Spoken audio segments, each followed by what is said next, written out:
Bonjour et bienvenue dans ce nouveau webcast. Pour les entreprises, héberger ces données sur le cloud est devenu incontournable. Pourtant, celles-ci doivent aussi s'assurer que leur data sera à la fois accessible et sécurisée. Pour cela, elles peuvent travailler main dans la main avec des acteurs spécialisés.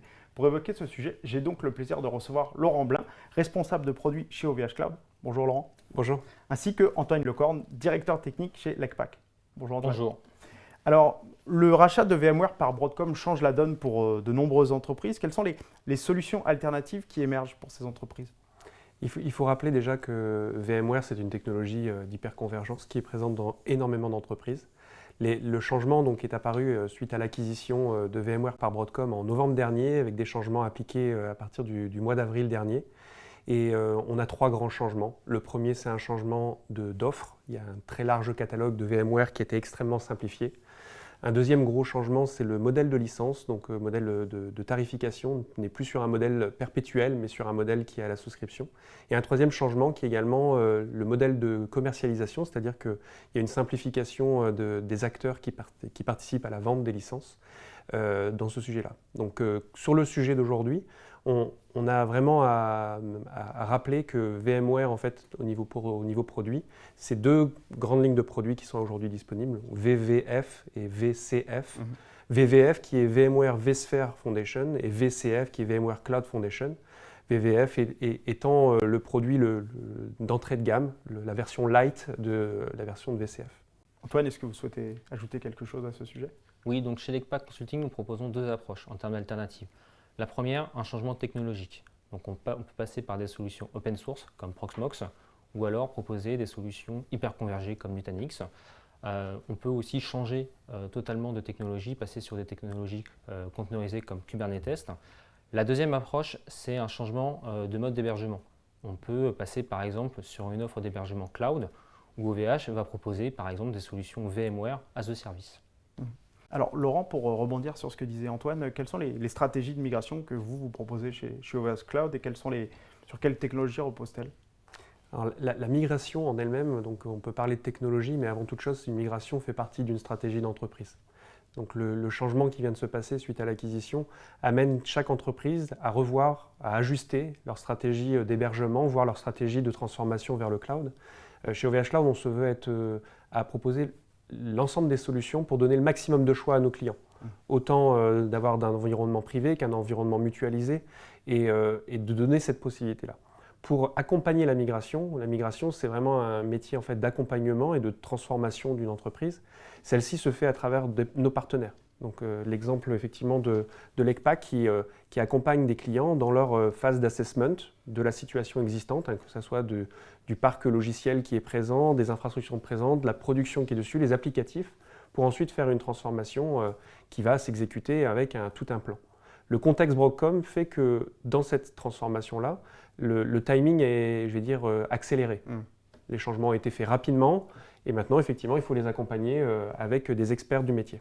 Alors, Laurent, vous nous parliez à l'instant de migration. Là, je me tourne vers vous, Antoine. Quels peuvent être pour les entreprises l'intérêt de migrer leurs données sur du cloud public? L'intérêt pour les entreprises de migrer sur du cloud public, c'est de bénéficier d'infrastructures, je dirais, quasiment illimitées en termes de CPU, en termes de RAM, de bénéficier aussi d'un large panel de services. On parle donc de services tels que VMware, Nutanix, mais aussi des technologies comme Kubernetes.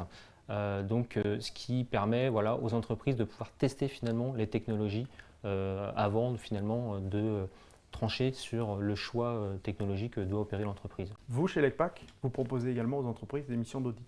Oui, tout à fait. Nous réalisons donc des audits d'existants, c'est-à-dire que nous faisons donc une analyse de l'existant, donc une cartographie de l'infrastructure pour essayer d'optimiser les coûts. Nous faisons également des audits de sécurité autour de la norme ISO 27001. Donc nous allons vérifier si, par exemple, les sauvegardes sont bien réalisées par le client, si la gestion des accès est bien gérée chez le client. Et donc nous allons amener finalement un plan d'action pour améliorer, on va dire, les coûts de l'infrastructure, mais également la sécurité de l'infrastructure du client. Et chez Lecpac, vous disposez également de plusieurs certifications spécifiques? Oui, tout à fait. Donc chez Lecpac Consulting, nous sommes certifiés ISO 27001 et HDS, donc hébergement de données de santé. Nous proposons à nos clients donc, des hébergements certifiés HDS sur l'ensemble des niveaux.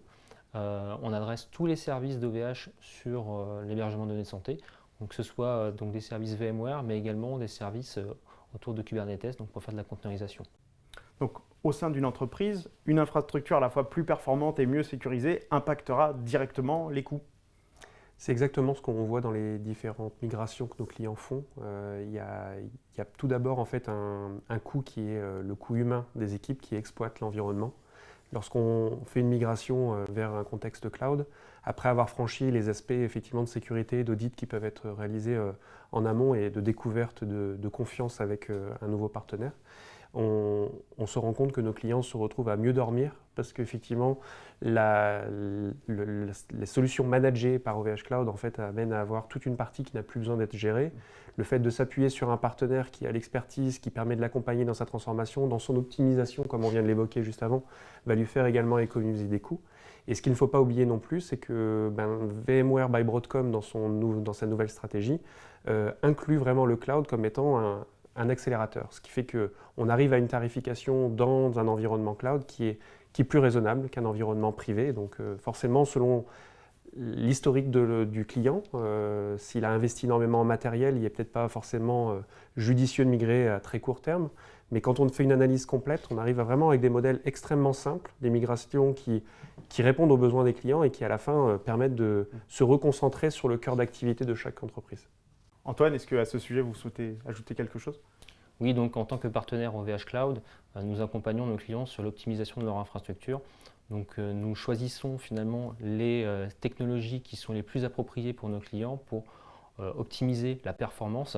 C'est-à-dire que par exemple, sur des applications qui ont besoin de ressources, on va dire ponctuellement, on va s'orienter sur des solutions, on va dire, où on va solliciter la ressource au moment où on en aura besoin. Donc par exemple, nous utilisons la solution AI et d'OVH pour solliciter la ressource quand on a besoin d'exécuter une tâche qui est gourmande en termes de ressources CPU ou de RAM. Laurent, peut-être un dernier mot pour conclure ? Oui, ça a été des changements qui ont été durs pour beaucoup d'entreprises, qui ont été un peu radicales, comme certains ont pu le percevoir. Il est important effectivement d'être bien entouré, autant par vos consultants, vos équipes, pour pouvoir évaluer la trajectoire. Ce qu'on retrouve, c'est que tous les clients qui ont pris des décisions, alors de rester avec la technologie, de la remettre en cause ou d'ajuster leur stratégie, les amènent finalement à la fin à accélérer certains de leurs projets qui étaient un peu difficiles à faire avancer. Donc prenez cette opportunité-là comme étant une opportunité pour engager votre stratégie. Ce n'est pas forcément aller trop vite, c'est plutôt accélérer pour de bonnes choses et ensuite réengager avec l'ensemble de vos activités et vos entreprises. Merci beaucoup messieurs pour vos Merci. réponses. Pour ma part, j'aurai le plaisir de vous retrouver prochainement pour un prochain webcast. Au revoir.